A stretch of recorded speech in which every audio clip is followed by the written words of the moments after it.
today we're going to read the Word of God, and this is from John, and then another one is from the book of Acts. So this is the scriptures we're going to read today. So John chapter 3 verse 5, if you are ready, can you just say amen? Amen. Here's the word. Jesus said, "The wind blows where it wishes, and you hear the sound of it, but cannot tell where it comes from and where it goes. So is everyone is born of the Spirit." And then let's go to Acts, where it already happened when the Holy Spirit baptized and filled the disciples, the people of the Lord, in the day of Pentecost. Acts chapter 2 verse 1 to 4, it says, can you read with me? "When the day of Pentecost had fully come, they were all with one accord in one place, and suddenly there came a sound from heaven as of a rushing mighty wind, and it filled the whole house where they were sitting. Then there appeared to them divided tongues as of fire, and one sat upon each of them. And they were all filled with the Holy Spirit, and began to speak with other tongues as the Spirit gave them utterance." I believe that the Holy Spirit moves in a special way, but I'm going to be preaching to you today. And the title and the word of the message is "Not Just in the Spectacular." Not only in the spectacular. Father, bless the word in Jesus' name. Amen. Praise God. Not only in the spectacular. As we have read the word of God for today, we're going to go to the book of Acts. And as you have seen and as you know in the Bible, that's the time that the Holy Spirit came down and then baptized and filled the church with the power of God. The Holy Spirit came down like a rushing wind, and then it became a fire, and then the Lord just baptized the people with the fire of the Lord.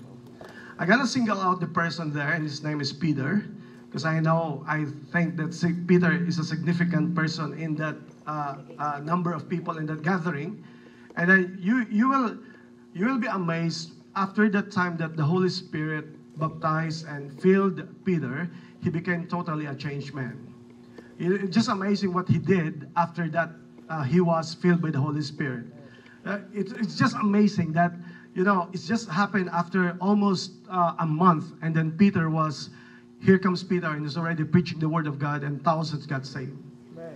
And then also Peter, amazing what he has done is that, don't you know, after that, he was able to perform miracles, and most of those miracles are 9 significant miracles. Don't you know that Peter was able to even raise a dead to life? Peter was able to heal a person who was already dying. He healed people and their diseases. Even it came to the point that Peter was able to get out of prison by the help of an angel. And then Peter was also able that the Lord empowered him, that even just with his shadow, just imagine that. What a powerful man. Then the Holy Spirit empowered Peter on how he worked for the kingdom of God. Just imagine, he healed people just by his shadow. Just imagine that. Isipin mo, si Jesus, he healed people. People are touching just his garments and people are healed. Peter healed people just with his shadow. Anino pa lang, nakakagaling na. Isn't that amazing? It's because that's the power of the Holy Spirit. When you are filled by the Holy Spirit, when you are baptized by the Holy Spirit, the Lord just unleashed a different level in your life that you will be able to do some miracles, some things that are just amazing. But I want to emphasize today that yes, the Lord performs miracles. Do you believe that? The Lord performs miracles, signs and wonders. He does things that are breathtaking. He does things that are amazing. He does things that are epic. He does things that are spectacular and supernatural. But I just want to let you know today, we're going to backtrack on how the Holy Spirit changed the life of Peter even before he was filled by the Holy Spirit. Because my goal for today, as the Holy Spirit has led us, because I don't want you to think that the power of the Holy Spirit is only in the spectacular. I believe someone's following me now.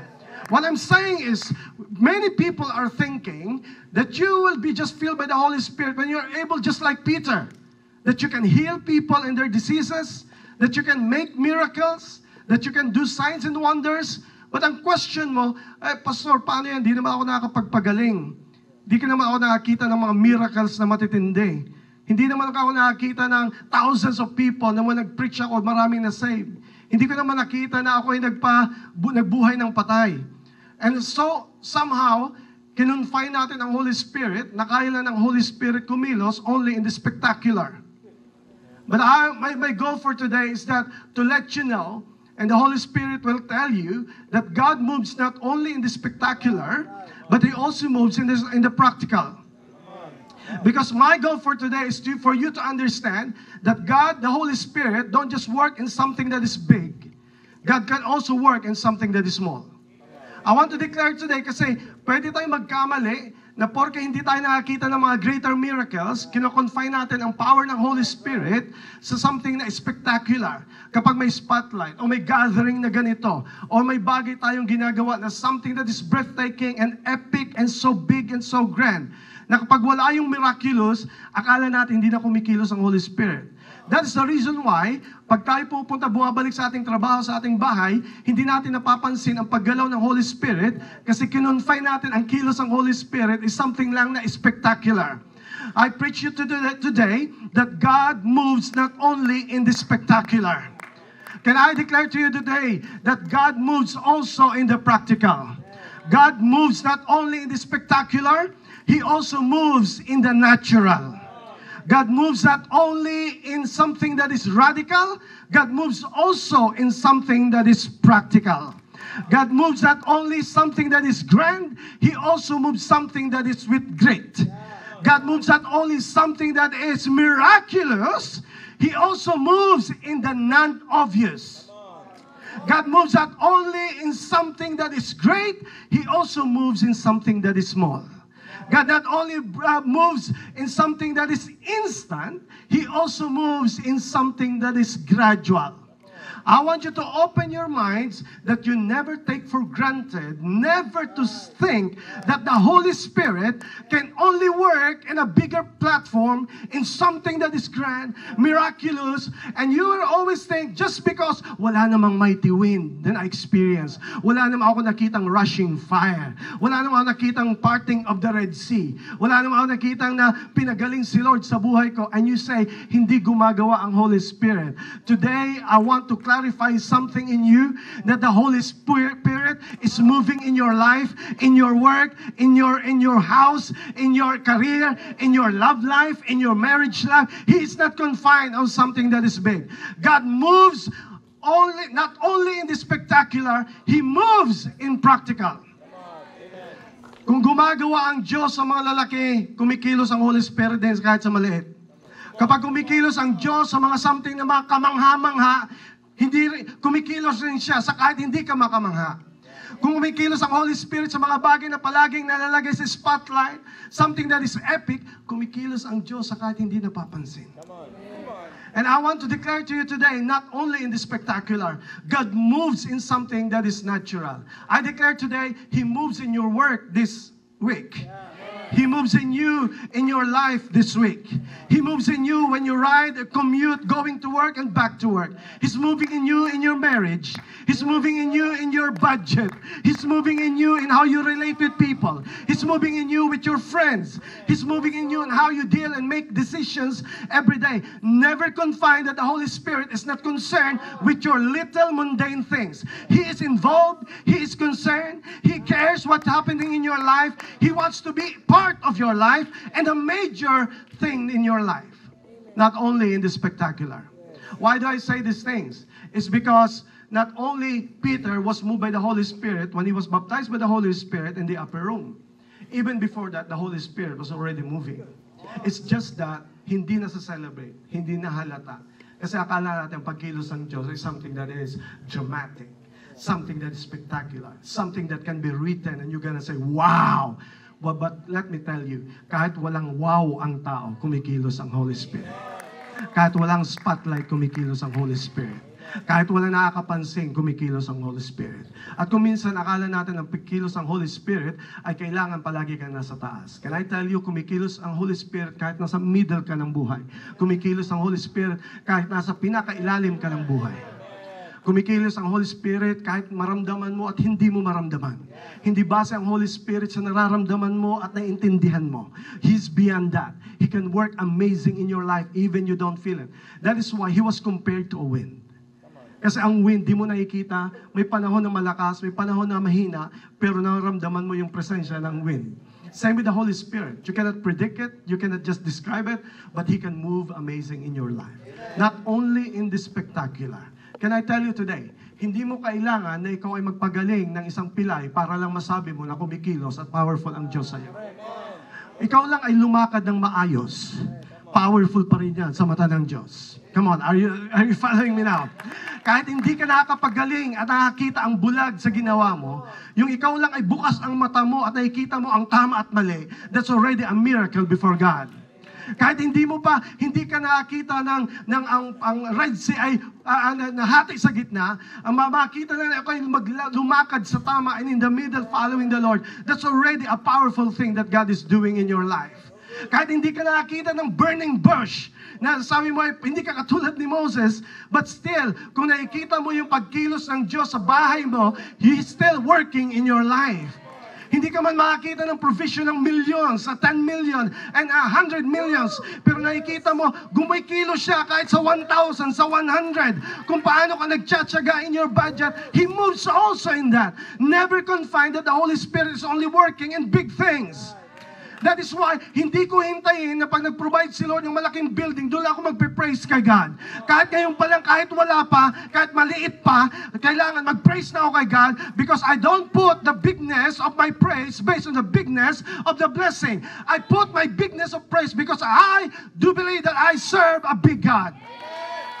Hindi mo kailangan na ikaw yung lumakad sa dagat na katulad ni Peter at ikaw ang lumulutang doon. Makatawid ka lang sa lahat ng pagsubok at hindi ka lumubog, sapat na yon. Come on, sir, are you following with me now? Hindi ka man makakita na ikaw ay, ang storm ay sumusunod sa iyo, makita mo lang na ikaw ay sumusunod ka sa Diyos sa mga simpleng bagay, ikaw ay pinagpala at miracle na rin yan sa harapan ng Diyos. Bakit ko ito pinipreach? Kasi oftentimes we are so enamored, we are so, let's say, palagi tayo napansin, kailangan big ang gagawin ng Holy Spirit. Pag nakakita tayo ng revival na marami ang nag-iiyakan at marami nagpe-praise, praise God, He can do that. But also, don't underestimate na may revival na nangyayari na two conversations lang over a cup of coffee. Ang revival ay hindi lang pag may conference, kundi pag may mga group sa cafe na tayo nagpe-pray or sa house, sa counseling. Come on, never underestimate. And I want to tell you, hindi nga nangyari ang big revelation ng Holy Spirit sa conference. 150 lang sila sa upper room. Pero kumilos ang Diyos even though may mga limitation and even though hindi spectacular. I want to declare today, don't go for the spectacular. Go for the supernatural power of the Holy Spirit. Because in our life, masyado tayong obsessed na sinusukat natin ang pagkilos ng Diyos pag hindi yan Instagrammable, pag hindi yan something fully produced, na hindi something may spotlight, something that is dramatic and grand, parang hindi natin pinapansin ang pagkilos ng Holy Spirit. Can I tell you today, kung kumilos si God sa iyo habang ikaw ay pupunta sa trabaho at iniwas ka ng Diyos at nag-create ka ng tamang ugali sa buhay mo, He's working in you. Paano ko nasabi? Because I observed si Peter, bago pa siya nabaptize ng Holy Spirit, bago pa siya naging preacher and leading thousands of people, kumilos ang Holy Spirit sa kanya. Amen. And I want to backtrack on that because when you see this, you will understand today that God works not only in the spectacular. The Holy Spirit moves not only in the spectacular, He moves in the practical. If He cannot move in you in the practical, you're missing it. You're missing the move of the Holy Spirit. He moves in your work. He moves in your finances. He moves in your decision. He moves in the relationship you have in the marriage. He moves in you in your parenting. He moves with your kids. He moves in the schooling of your kids. He's involved. Don't just confine Him to the big things, not only in the spectacular. Paano si Peter? Paano binago ni Lord si Peter? Okay, here's the thing, that how the Holy Spirit moves in you even in practical ways. Number one is this, He moves you to repent of your sins. He moves you to repent of your sins. When Peter committed a mistake, remember? He was the one, he denied Jesus Christ. It's disappointing. It's disappointing. Okay lang siguro kay Judas kasi Judas talaga siya. Pero for Peter, na siyang inaasahan na leader, siyang pinaka-talkative, siyang pinaka-prominent, siya palagi ang gustong nandyan, siya palagi gustong palaging dominating, and then all of a sudden, sa pinaka-malalim na parte ng buhay ni Christ, ay siya patuloy ang nag-deny. That's very disappointing, right? Yeah. But here's the thing that you need to understand. The Holy Spirit convicted him to repent of his sins. He cried. How can I tell you today? He cried alone. He was so convicted by the Holy Spirit. Can I tell you today, na kahit pasabihin natin na pag nagsisi ka ng kasalanan mo, ay walang bumati sa'yo, walang pumalakpak sa'yo, walang angels na nagsabi, Hallelujah! It doesn't matter. Kasi kadalasan ang repentance ay personal. Walang nakakita, walang nakakaulam, walang nagko-comment sa'yo. Pero let me tell you, gusto ba sabihin, dahil hindi spectacular yung pagsisisi mo, ay hindi kumikilos ang Holy Spirit? Alam ng Diyos kung paano iyakan mo ang kasalanan mo. Alam ng Diyos kung paano ka nagsisisi ng kamalian mo. Alam ng Diyos ang struggle mo. Alam ng Diyos kung paano nagsasabi ka, come on, without the power of the Holy Spirit, I can never be victorious of this. But praise God, the power of the Holy Spirit is helping you to be victorious over your addiction, over your struggles, and over your sins. And the moment you repent, I tell you, the Holy Spirit is the one who's convicting you. He was the one leading you, telling you what is wrong and what is right. That's the work of the Holy Spirit. That is why never underestimate. God works not only in the spectacular. He works when you are sorry for your sins. Peter, can I talk to you in a personal way? Peter, don't ever think that the Holy Spirit is only working with you when you are just prominent, when you are so bold, when you are just okay and doing it right. Can I tell you, Peter, God works also in you when you are crying and you are ashamed of your sins. God not only works when you are on the top, He also works when you are down. And He works when you repent of your sins. Sabi ni Peter, I don't need the applause of men. I don't need somebody to validate my repentance. I don't need someone to say, approve of what I've done. But to Peter, he just saying, what matters to me is that I repented of my sins. People may not know it, but I know that the Holy Spirit is convicting me. Yung makonvict ka lang sa mga mali mo, malaking bagay na yan na dapat pasalamatan mo sa Diyos. Kasi kung hinayaan ka ng Diyos, here's the thing, magpasalamat ka na ikaw ay convict ng Holy Spirit kahit masakit. Kasi gusto sabihin, mahal ka ng Diyos. Kasi kung hindi ka mahal ng Diyos, hindi ka i-remind ng Diyos na ayusin mo ang buhay mo, probably wala ka ngayon sa church today, nasa ibang buhay ka at pasira ng buhay mo. Praise God na nandito ka today kasi natutunan mo na kailangan magpakumbaba at magsisi ng kasalanan. When you are convicted of your sins, hindi ang gawa ko, hindi ang gawa ng kahit sino man, hindi ang konsensya mo, Holy Spirit ang nagko-convict sa iyo. And just to be convicted by the Holy Spirit is already a big thing.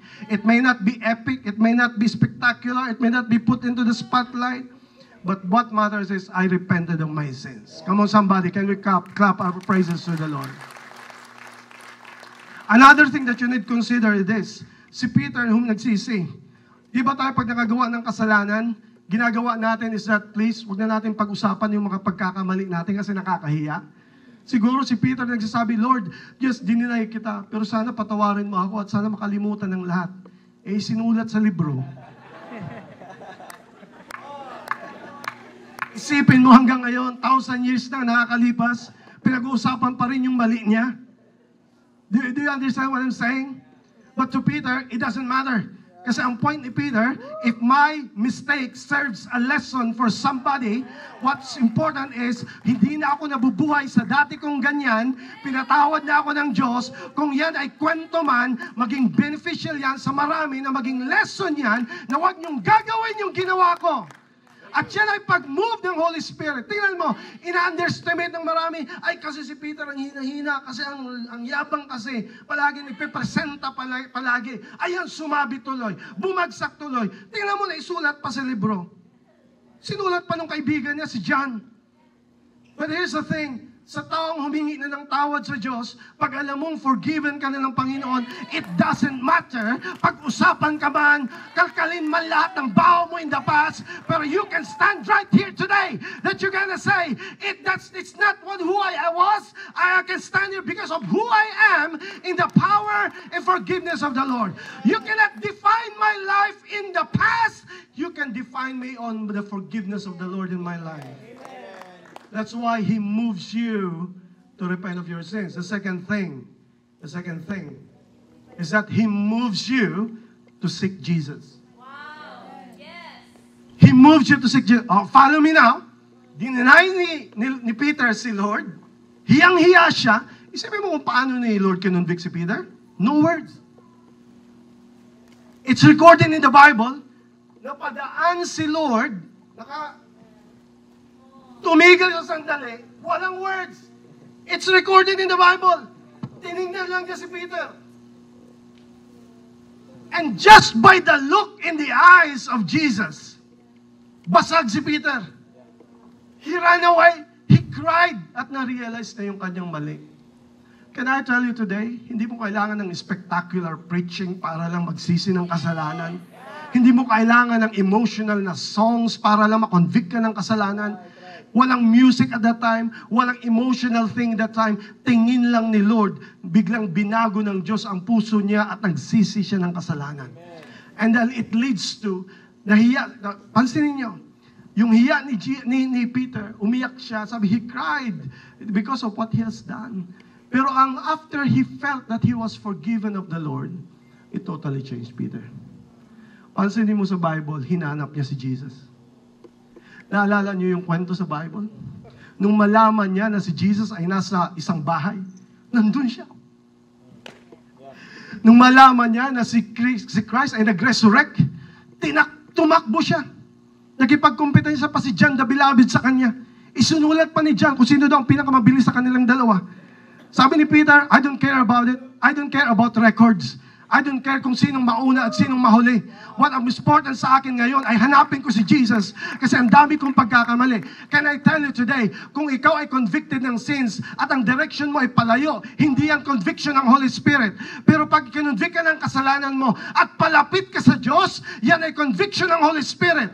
Dahil ang conviction niya, papalapitin ka kay Christ, hindi kay papalayo. Ang religion lang ang duduro sa iyo para ikaw ay lumayo dahil sa kasalanan mo. Ang religion is weaker compared to relationship. Kasi kung may relationship ka, pag nagkamali ka kung kanino ka may relationship, hindi ka lalayo. Lalapit ka kasi alam mong malapit ka sa Kanya. So, He will move you to seek Jesus. Hinanap ni Peter si Jesus. Pinuntahan niya si Jesus. Naalala nyo nang si Peter ay pinuntahan ni Jesus? Kasi alam niya, I hope nasusundan nyo yung kwento. Dati yung kwento ay si Peter ay napakamaboka, talkative, palaging presentado, numero 1, palagi siyang may comment in a way, palaging galit, palaging nandyan siya, palagi siyang nauuna, but things have changed with him. What happened was, sa kanya ngayon na nagkamali siya, ang gusto lang niya hanapin ay si Jesus. Naalala nyo nung pinuntahan ni Jesus sa kanya, doon sa siya ay nangingisda, bumalik siya sa pangingisda. At nalaman niya na si Jesus ang nasa seashore. Do you follow that story?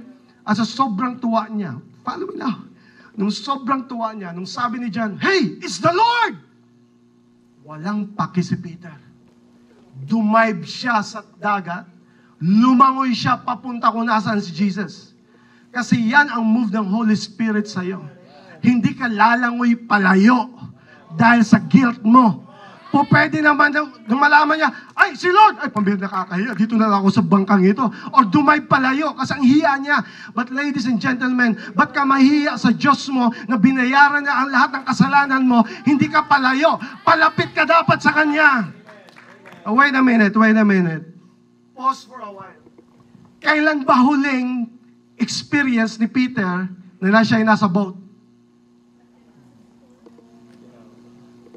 Naalala nyo, ang last experience si Peter ay may bagyo at nakalakad siya sa dagat. This time, hindi na naulit. Never. Hindi na siya nakalakad sa dagat. Pero kay Peter, hindi ko na kailangan ang miracle. Hindi ko na kailangan ng something big na mag-convince sa akin para ako lumapit kay Kristo. Kung hindi man ako malakalakad sa dagat ngayon, kung kailangan ko lumangoy, lalapit ako kay God. What I'm saying is this, huwag kang maghintay ng something na very grand and supernatural, spectacular, bago ka lumapit kay Christ. Kahit hindi mo nararamdaman, kahit hindi emotional, basta alam mo na lumapit kay Christ, kailangan mong lumapit ka na kay Christ. May miracle o sa wala. Kahit walang miracle, kung kailangan mo lumangoy, puntahan mo si Christ. Kung kailangan mo mag-grab, puntahan mo si Christ. Huwag mong sasabihin na, wala namang miracle, nag-pray ako ng magandang kotse, wala naman. So gusto sabihin, ang sinasamba mo ay ang miracle, hindi yung miracle giver. Paano kung hindi ka na nga makalakad sa dagat? Paano kung pinatikim ka ng Diyos ng isang napakatindi at hindi na naulit? Susunod ka pa ba kay God? Paano kung sabihin ni Lord na, Peter, cancelled na, hindi ka na makakalakad. Pero recorded sa Bible, wala nang iba, tao na nakalakad maliban kay Peter. Yes, nakalakad siya, lumubog siya. Pero maraming tao ang tinitingnan yung paglubog, hindi yung paglakad. Pero hanggang ngayon, wala pang ni isang tao maliban kay Jesus na nakalakad sa dagat. What I'm saying you these things is because kung wala mang miracles, kung wala mang tumigil na bagyo, wala mang bagyo na pinatigil ni God, hindi mo kailangan lahat ng bagay yung para lumapit kay Christ. Paano nag-convince kay Peter para lumapit kay Christ? Alam mo kung ano? Breakfast. Hindi nag-create si God, si Jesus ng storm or pinatigil ng storm. Walang miracle. Practical lang, bro. Practical lang, man. Ang ginawa ni Christ, siya yung nagluto ng breakfast. Basahin niyo sa Bible. Marunong magluto si Christ. Marunong siya magluto. Siya nag-ihaw, nag-prepare siya. Hinanda niya. Tinawag niya si Peter, ay! I-group tayo, bro! Kaya hindi mag-involve ang marami kasi nihintay, ay, kailangan ko ng something na dramatic, something maramdaman ko ang pinakamatinding power ng Holy Spirit. Come on! Hindi mo kailangan ng anointing, special anointing para hanapin si Christ.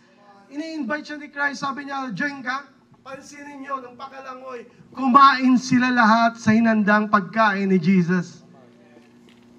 Pero that's a crazy. Here is the thing. You don't need a spectacular platform just to seek the Lord. A simple breakfast, a simple conversation, a simple prayer will do with Him. God, the Holy Spirit, not only work in the spectacular, He works even in practical things. Do you talk to Him before you make a decision? Do you talk to Him when you're about to make something, a transition in your life? Do you ask Him in every decision that you're gonna make? That's why, here's the thing. I praise God today na hinanap mo si Christ today and you seek Him. Hindi mo yan gawa, hindi mo yan idea, hindi yan notion. Sumama ka, narito ka. Dahil ang totoo, may somebody na nag-udyok sa'yo at ayan ay ang Holy Spirit dahil pinopoint ka niya, lumapit ka kay Jesus. Come on, are you thankful today that you are seeking Jesus? Hey, God doesn't work. God works. God moves not only in the spectacular. He's not moving just in the spotlight, in a big gathering. He also works in a one-on-one conversation. Right. He's not just working when Peter can preach so loud. Pansinin niyo yung account na yon, he was just so silent. Can I tell you today, God moves not only in the shout.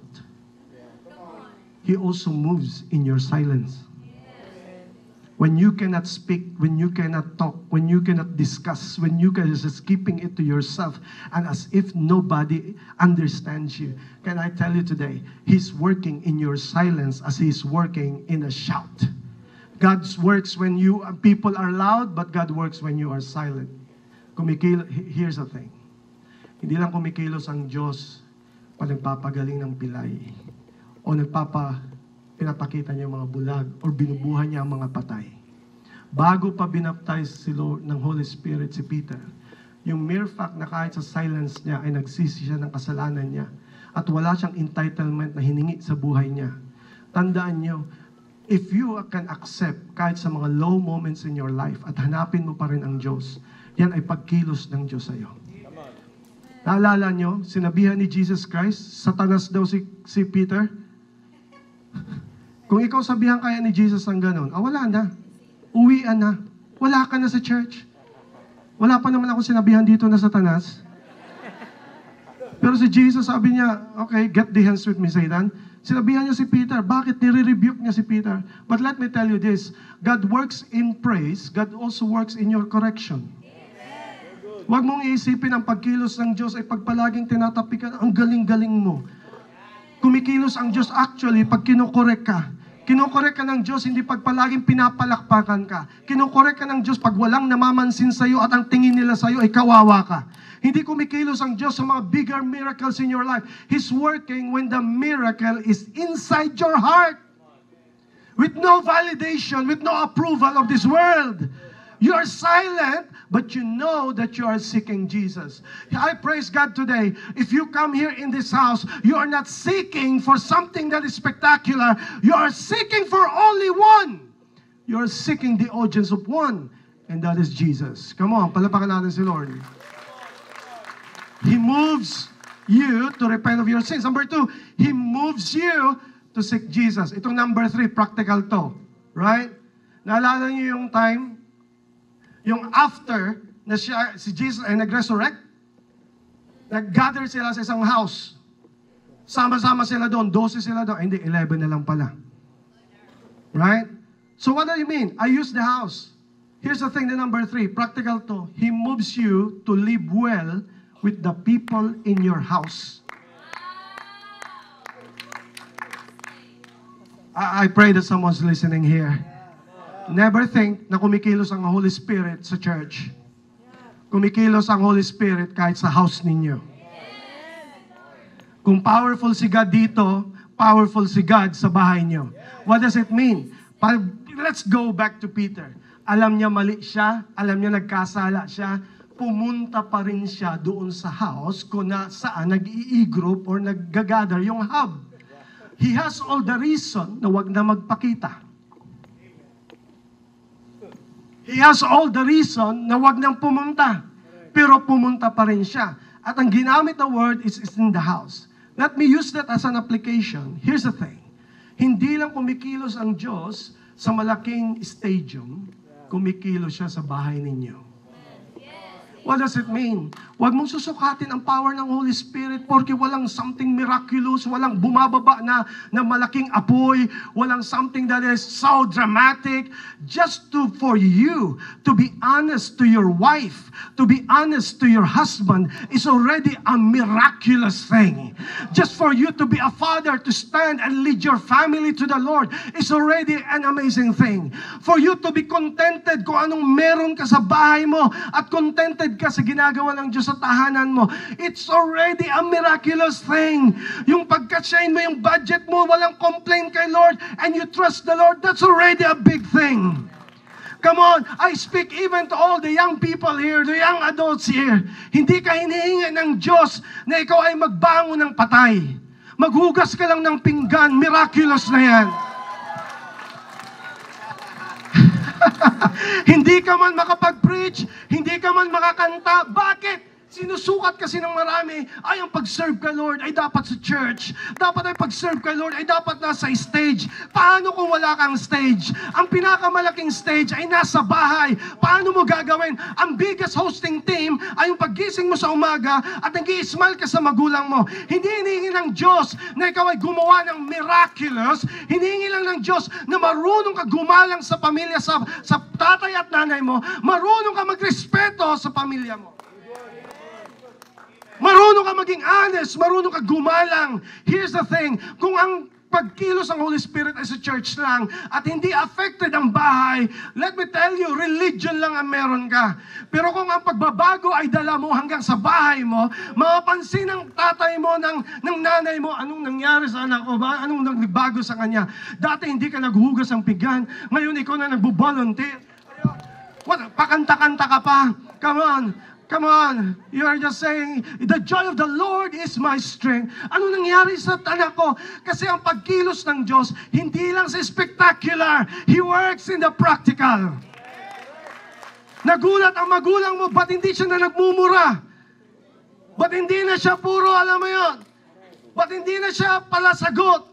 Why? Huwag niyong i-confine ang pagkilos ng Holy Spirit sa something that is big. Kahit hindi ka nakikita kung anong ginagawa mo sa bahay mo, God works in a practical thing. And He manifests in your life when you live well with the people in your house.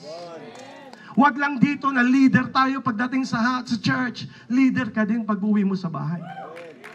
If you can lead people in the team, you lead well your wife, you lead well your family.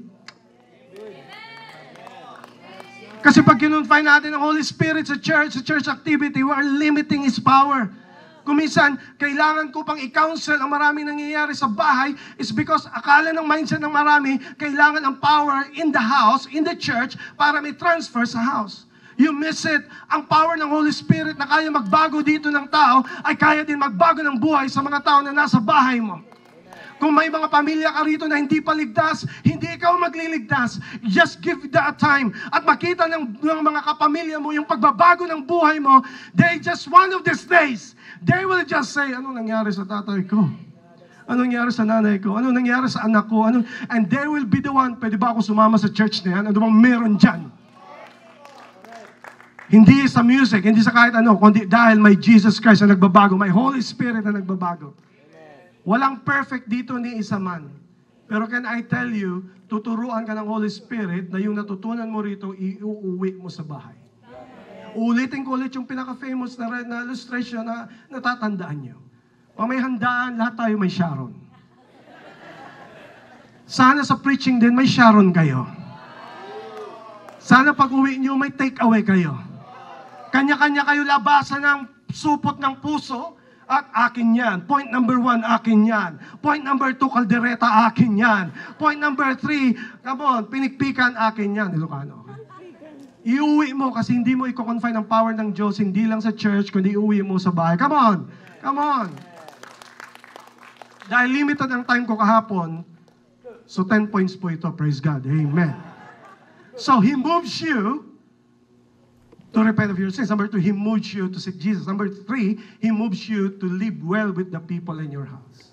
I pray in this house, magsimula ang pagbabago sa bahay. I pray in this house na sa hapagkainan, wala nang mura. Ulitin ko ulit, puro na lang mahal. Hindi tinutukoy ko presyo po, hindi presyo. Tinutukoy ko ay wala nang salitang mura, puro na lang mahal. Alright? What I'm saying is, yes, hindi man magbago overnight, pero tutulungan ka ng Holy Spirit na para ikaw ay baguhin ng Diyos. Amen? So, He moves you to live well with the people in your house. Look at me. Si Peter, pumunta dun sa house. Pagpasok niya, wala ni isa man siyang na-record na comment kahit kanino. Iba na siya. So good. Yung dating Peter, pag pumasok doon, ay bida na naman. Siya palagi ang gusto niya bida. Samahan pa ni John. Ay, mas magaling ako kaysa sa'yo. Ako ang John the Beloved. Kaya isusulat ko na dininay mo si Lord. Hindi na mabubura yan. Sabi ni Peter, it's alright. Tingnan yung pagbabago ni Peter. So good. Basahin mo dun sa house, hindi na siya nagbida. That's so good. Wala kang mabanggit. Kung ang dating Peter na hindi pa filled ng Holy Spirit, sigurado pagpasok niya doon, at si Tomas wala, pagpasok ni Tomas, ikaw talaga. Kasi si Peter ay napaka-aggressive at ang anger niya, ang pisik niya ay ganito lang. Right? Ang anointing niya ganun. Ang pisik niya ganito. Paano ko nasabi? Di ba nung hinuli si Christ? Come on! Anong ginawa ni Peter? May tinaga. Saan tinama? Road rage ngayon, road rage. Tinamaan, tagpas ang tenga. Anong sabi niyo, uy, pambira, tagpas ang tenga. Come on, think for a while. Madilim at that time. Sa tingin niyo, ang punteriya talaga ni Peter, tenga? Madilim.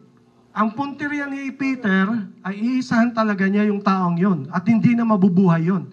Praise God, nakailag, umaaring hindi tumama, tenga ang tinamaan. Praise God, kinuha ni, doon ako believe, madilim. Nahanap pa ni Jesus yung tenga. Hindi sila inutusan na, hanapin nyo ang tenga. Peter, hanapin mo ang tenga.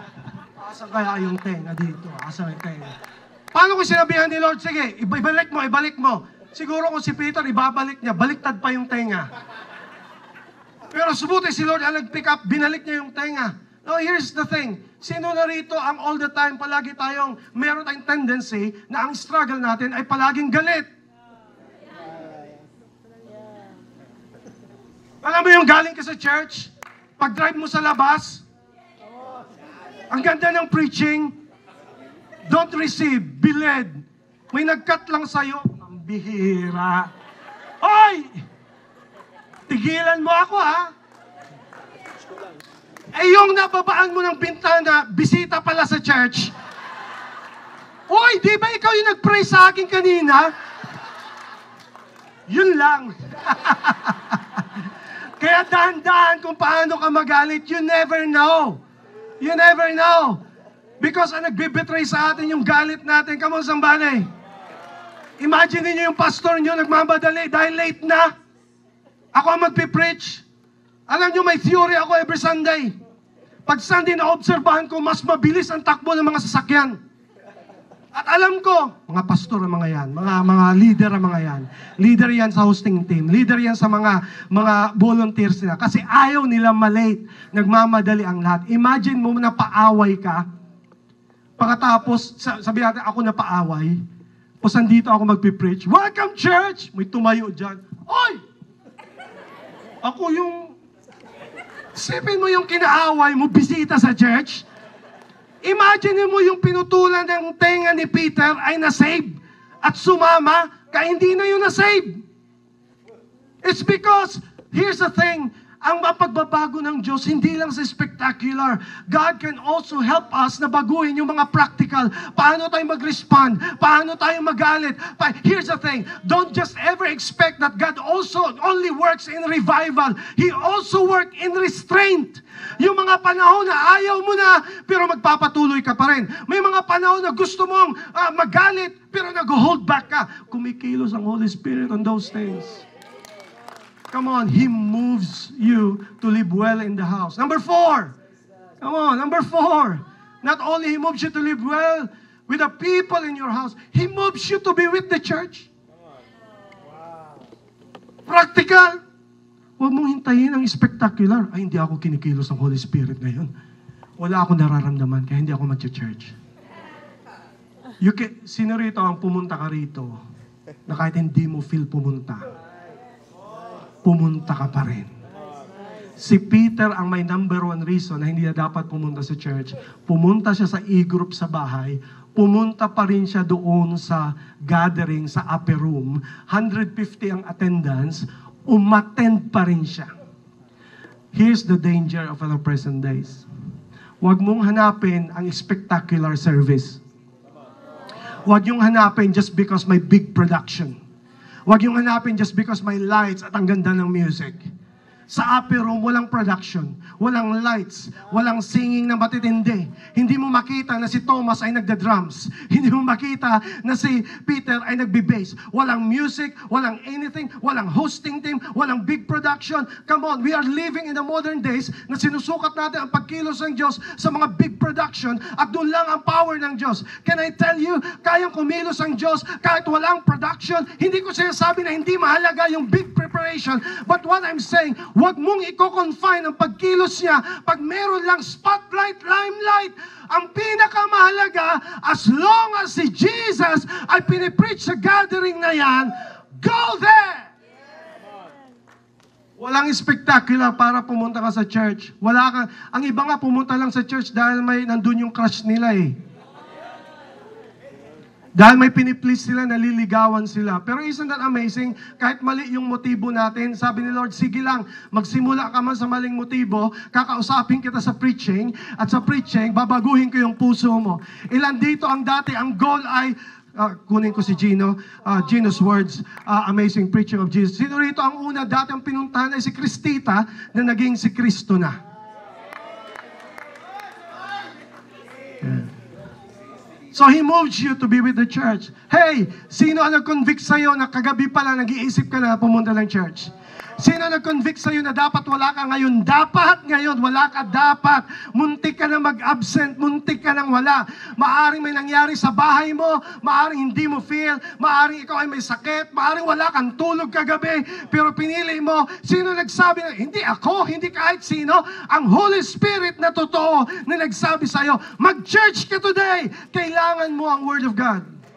He moves you to go to church. Practical things. Huwag niyong iisipin ang pagkilos ng Diyos ay porke, come on. Hindi na, ito ang pagkakamali ng marami. Kahit mga conference, sinusukat kung sinong matinding speaker. Pag hindi spectacular, hindi big, hindi rin big. Come on, kung kumikilos si Lord sa big conference, kumikilos din siya sa hub, kumikilos din siya sa Pasig, kumikilos siya sa, come on, in every location. Don't ever confine the Holy Spirit just because in the upper room. Yung upper room, rented venue din. Pero just, kung kumikilos si Lord sa Colosseum, kumikilos si Lord sa malaking building na isang church, kumikilos siya kahit sa rented na place. Kahit wala pa yung fanfare, walang spotlight or something, God moves, but He moves you to go to church. Number 5, sabi ko 10 ito kaya bibilisan ko na. Number 5, si Peter pumunta dun sa house, pumunta sa gathering. He has all the reason na mag-blame siya ng tao. Kasi alam nyo, hindi naman lang siya nagkamali Do you agree na lahat sila tumakbo? Kahit itong si John na nagsulat, ang totoo, tumakbo siya. Iniiwan niya si Jesus. He has all the right na pagpasok niya, sasabihin niya, huwag niya akong pag-uusapan, ha? Kayo ang mga may mali din. Kung hindi sa iyo, Tomas, puro ka duda, puro ka duda. Kung ikaw naman dyan, ang galing mo. Ikaw na palagi ang tama. Walang ginawa si Peter. Tahimik lang siya dun sa likod. Wala siyang ine-expect, wala siyang entitlement, at wala siyang sinabing mali. Ang Holy Spirit, He will move you not to speak wrongly to other people. So good. Hey, kahit hindi ka pa makapag-speak ng tongues, huwag ka lang makapag-speak ng chismis, okay na yan. Did you get that? Kahit pasabihin na hindi ka makag-speak ng tongues, pero yung salita mo ay tama at hindi ka nag-chismis, empowered ka rin ng Holy Spirit. Kung kaya mo mag-restrain at huwag makisali sa mga negative na pag-uusap at sinasabi mo, hindi ko na forte yan, hindi ko na yung buhay, hindi ko na kailangan magsalita ng ibang ng negative sa ibang tao, just for you to be led to speak. Because here's the thing, the Holy Spirit will lead you to speak proper. The first thing that He's gonna change your language. Come on, somebody. Let's clap our hands. Number six. He will move you to patiently wait. Ewan ko kung si Peter lang ang tutukuyin ko. Ang pinaka-weak na si Peter ay hindi marunong maghintay. Yung pangalan, baka may iba dito, iniisip na pambihira, baka launa ito matapos, papihira, ano.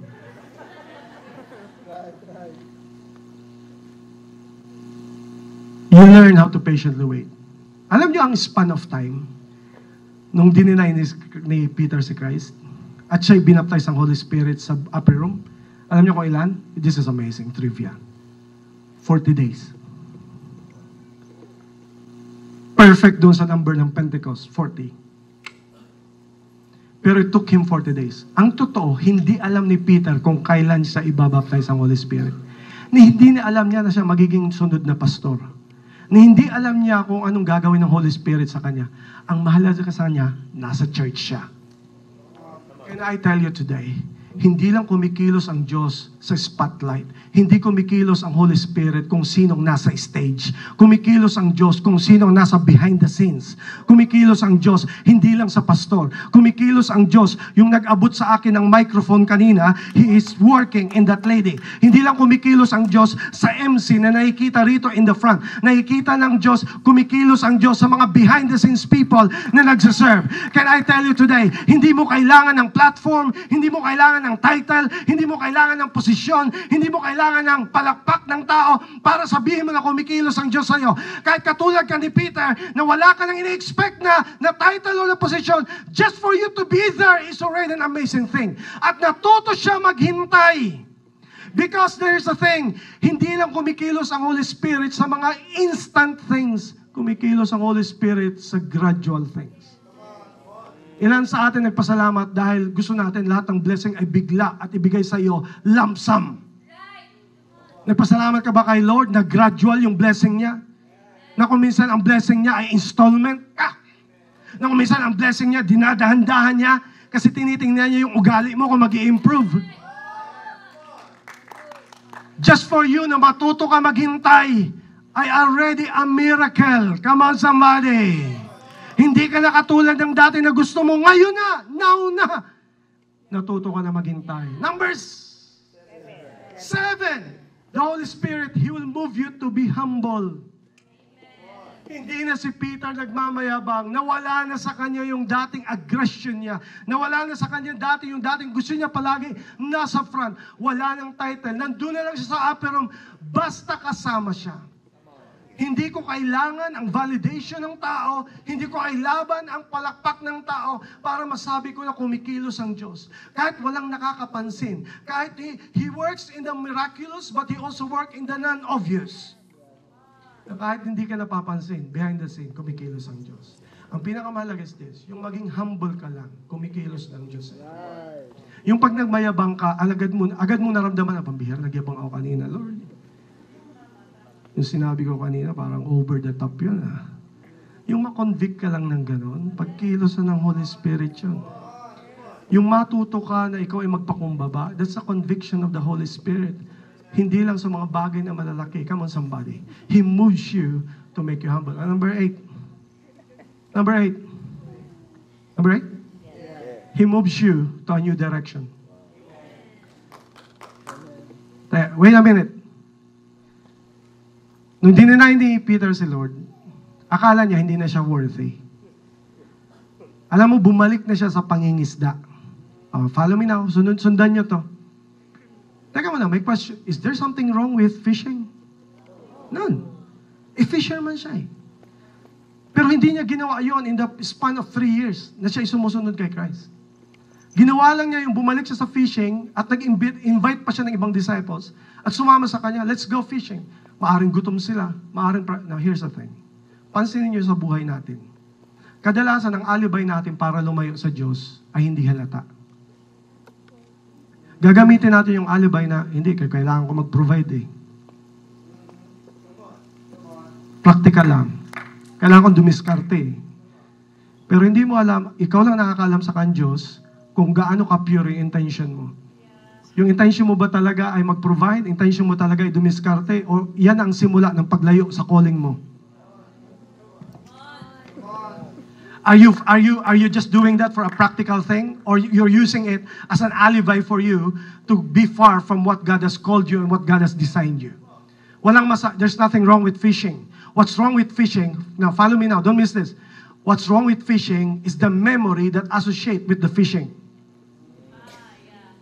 Kasi pag bumalik si Peter sa fishing, doon niya babalikan ang memory na doon, kung dati siya fisherman, doon siya naglalasing, doon siya nagmumura, doon siya walang direksyon sa Diyos, wala siyang peace, at mamaalala niya, ito ang miserable kong dating buhay, at babalikan niya. Binigyan na siya ng bagong direksyon ng Diyos, kaya nga lumangoy siya, iniwanan na niya yung boat, ni hindi na nga niya binalikan. Because here's the thing, the Holy Spirit will not lead you to go back to your former life.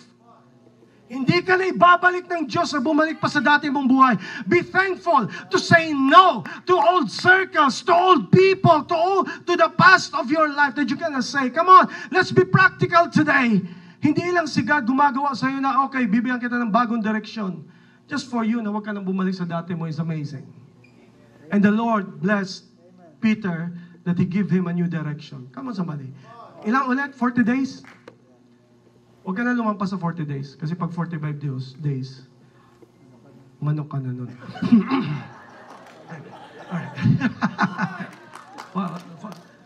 Seriously speaking, can I declare something to you? Can I declare something to you? Starting today, the next 40 days, kikilos ang Holy Spirit sa'yo, not in a spectacular way.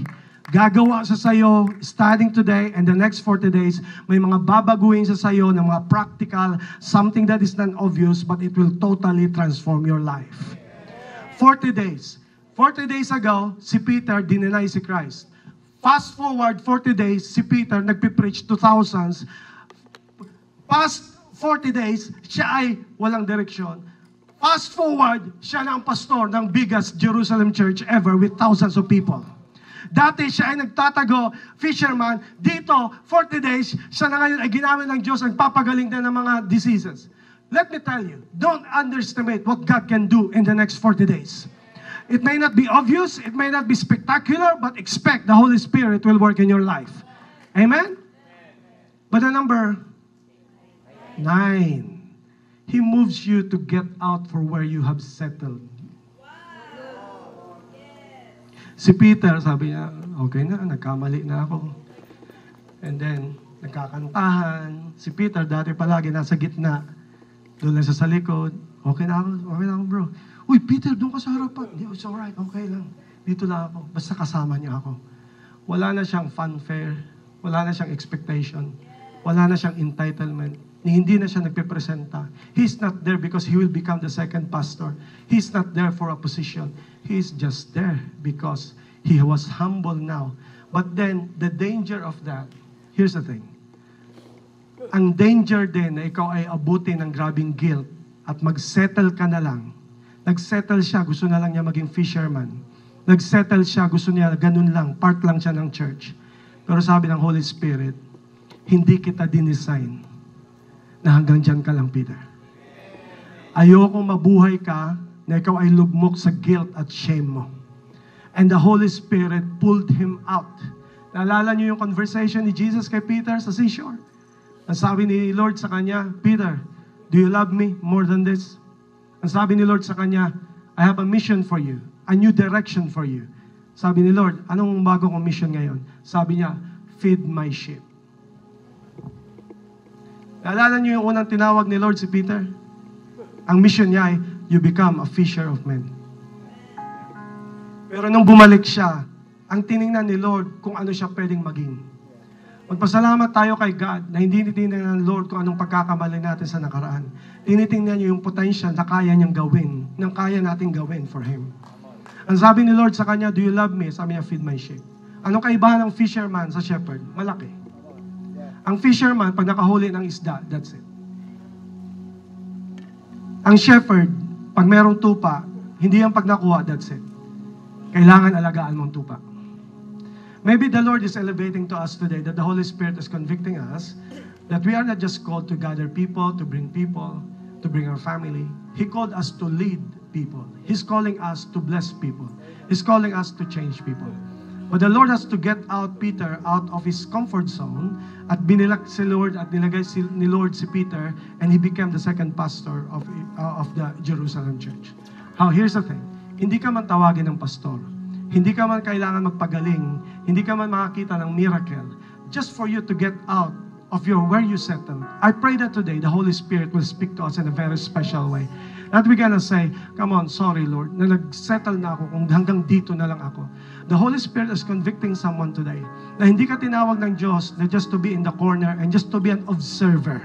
Alam mo na may potential na nilagay ang Diyos sa iyo at kahit nagkamali ka, kahit nag-backslide ka, kahit lumayo ka pa sa Kanya, pero dahil bumalik ka sa Kanya, sabi ni Lord, hindi pa ako tapos sa iyo. I am not done with you yet. May gagawin pa rin ako sa iyo in Jesus' name. And the last one that happened is this. Si Peter ay kinonvict ng Holy Spirit and he was the one who preached the gospel on that day.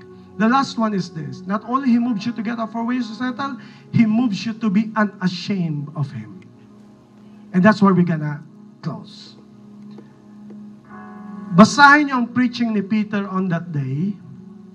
Nabanggit niya yung kasalanan niya. Pero siya pa yung nagsabi at nag-preach sa mga tao. Alam mo sabi niya? Hey, men of Israel, you listen to what I'm gonna say. Jesus Christ is a resurrected King. He lives, He died, and He resurrected with power because He wants to save you. Whosoever shall call upon the name of the Lord shall be saved. And He said these words, the Lord has sent Jesus to you. And He mentioned this word, but you denied the Holy One. Isn't that crazy? Na kaya niyang bagitin openly yung exact na ginawa niya na kay Kristo, pero He's so bold to speak that. Bakit? Here's the thing, kasi pag pinatawad ka ni Lord, you are no longer living in shame, you are living in forgiveness, you are living in pardon of the Lord, and you will never be ashamed of the person. Yes, sabi ni Peter, yes, dininay ko siya once. Pero kailanman di ko na uulitin. This time, hindi ko siya ikakahiya. Why do I say these words? Kasi pag pwede tayo nagsiserve, pag pwede tayo nag-church, na nakakaalam lang, tayo lang. Pero hindi alam ng katrabaho mo, hindi alam ng mga barkada mo, hindi alam ng mga neighbors mo, hindi alam ng kahit sino. Bakit? Kasi may dalawa kang profile. May profile ka na pang Christian, may profile ka na pang mundo.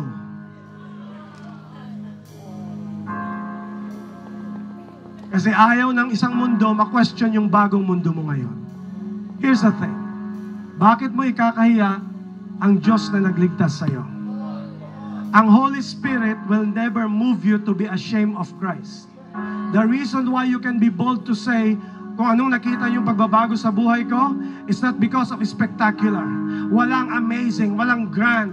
But can I tell you, the Holy Spirit have spoke to me, He changed me, He saved me, He just changed my direction. And just today, by the power of the Holy Spirit, maybe the conviction of the Holy Spirit that we need today is not to ask for grand things, not to ask for spectacular, not to ask for greater things. Maybe what we need today is just to ask the Holy Spirit, Lord, tulungan mo ako paano ako maging tatay. Turuan mo ako paano maging nanay. Turuan mo ako maging provider. Turuan mo ako na mapagtagumpayan ko yung galit. Turuan mo ako paano ko mapagtagumpayan yung mga struggles ko. Turuan mo ako maging honest. Maybe yan ang dapat ilapit natin kay God. Hindi lang puro mga grand blessings at mga miraculous things. Maybe ang hingin natin sa Diyos, Lord, I want to be honest with my wife. I want to be honest with my husband. I want to be good to my family. I want to raise my kids. I want to be honest with my work. Lord, I don't want to lie anymore. And I'm gonna stand here, you're gonna say, Lord, dininay man kita many times, but today, this will be different. Let it be na malaman ng buong mundo kung sino ka sa buhay ko. Malaman ng mundo na hindi kita kinakahiya.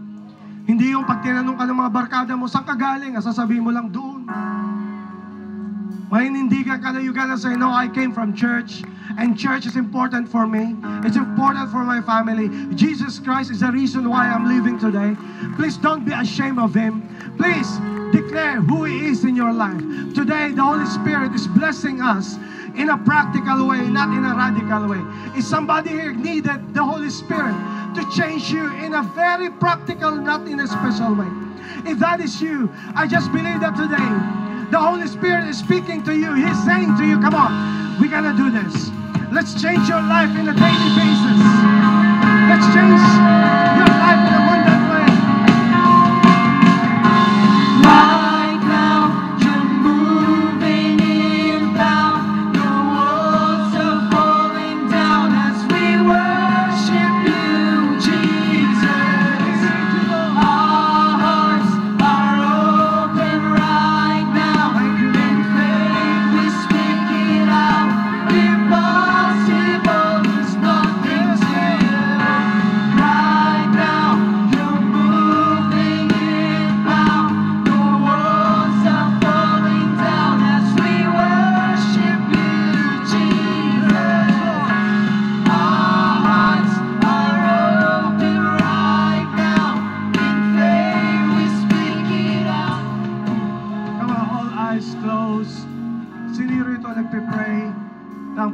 today, Lord, babalik ako sa work today, tomorrow. Lord, turuan niyo ako, gabayan niyo ako sa lahat ng decision na gagawin ko. If that's you, come on, lift your hand. Sino rito may prayer na, Lord, baguhin niyo ako bilang tatay, bilang nanay. Lord, kung may issue ako sa galit, issue ako sa worry, palagi ako nag-aalala, Lord, turuan niyo ako, Lord. Gabayan niyo pa ako in my daily work. Lord, hindi ko kailangan ng supernatural na malalaking bagay para patunayan ko na kumikilos ka sa akin. Sino rito ang nagpipray na buksan ng Diyos ang mata mo, ang isipan mo na magpasalamat sa lahat ng bagay every day of your life? Who among you here that you're gonna say, Lord, I need you in my career. Lord, I need you in my studies. Lord, I need you in my relationship. Lord, I need you in my marriage, Lord. Lord, I need you in my budgeting. Lord, I need you in my finances. Anyone here na practical lang, practical, and you're asking, Holy Spirit, I need you. And I appreciate you. I welcome you. I honor your presence in my house, in my work, in my business. If that's you, come on, let the Holy Spirit move you right now in this special way, in a practical way. Just lift your hands and allow the Holy Spirit to sanctify you, to change you. Let Him move you in a powerful way. He moves you.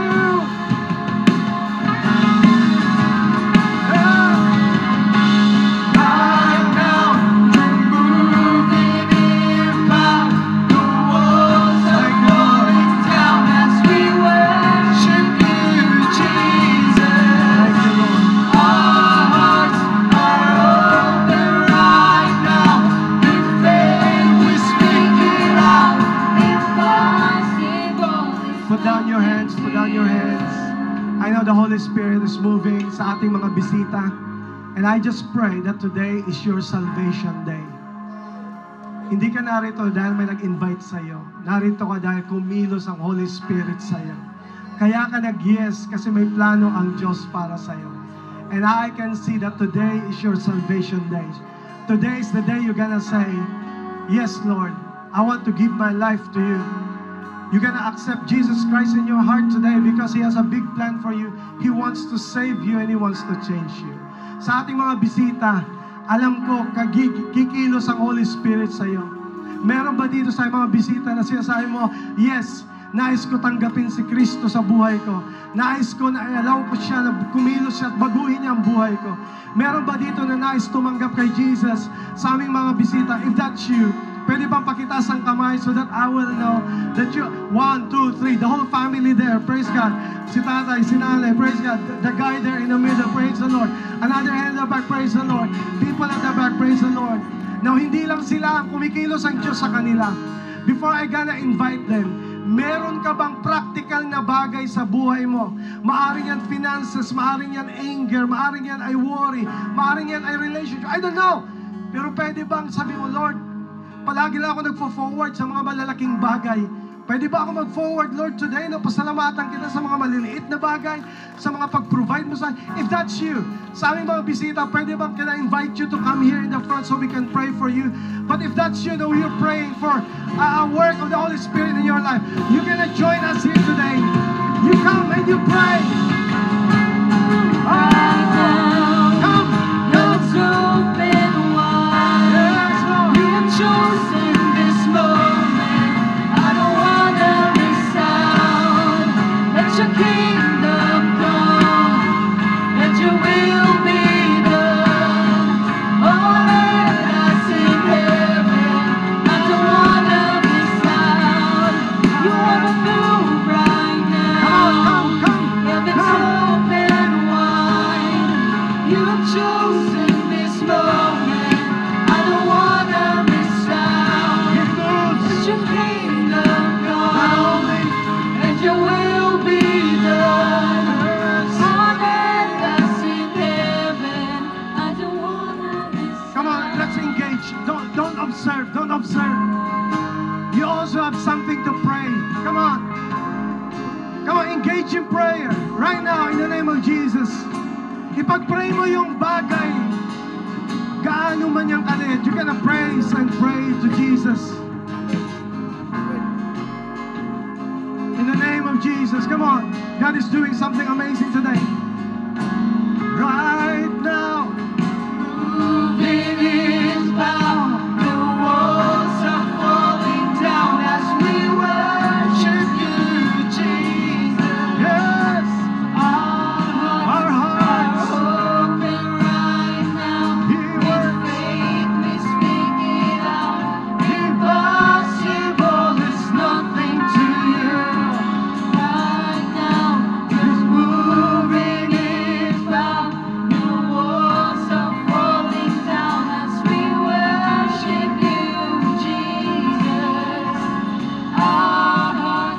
you, Jesus. Open Thank you, Lord. right now. In faith we speak it out. Thank you, Lord. Impossible is nothing to you. Hey, come on, don't observe, engage. Come on. Can I request everybody to lift your hands? Let's do something here. Habang tinataas nyo yung kamay nyo, come on, in the pews. Come on, think of something practical in your life. Ano yung babalikan mo bukas? Ano yung nag-worry sa'yo? What's your struggle? Come on, lift your hands. And today you're gonna take authority over it. You're gonna say, Lord, I welcome you to work in my life starting today. Lord, in the next 40 days, you're gonna do something amazing in my life, in my daily life. Lord, shift my mind. Lord, bless in everything that I'm gonna do. I'm gonna follow you. Come on, just with your own words. Conquer the practical. Take authority over practical things. Chains are breaking. I'm not waiting. Yes, Lord. I believe you're the God of miracles.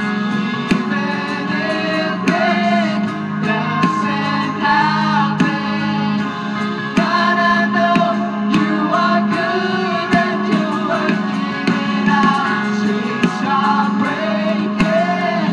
I'm not waiting. Okay, counselors, can I lead them to prayer? Praise Jesus, praise God. Praise God in Jesus' name. Alright, I'm gonna lead you in prayer. Can you close your eyes, please? Pwede ko ba i-request na itaas niyo yung kamay niyo? It means of a surrender. Can you just lift your hand? And you can follow me in this prayer. Sundan niyo po ang prayer na to sa pagtanggap kay Jesus. Here's the prayer. Lord, maraming salamat na kumilos ka sa aking puso sa araw na to. Lord, inaamin ko na ako'y nagkasala, nagkamali, at hindi ko kaya iligtas ang aking sarili. Pero salamat na namatay ka sa krus para sa akin. Sa araw na to, tinatanggap kita bilang aking Panginoon at tagapagligtas. Salamat po sa kapatawaran, sa kaligtasan, sa bagong buhay, sa bagong simula. Salamat, Panginoon, na kumilos ka sa buhay ko ngayon. Sa pangalan ni Jesus. Amen. And the people celebrate.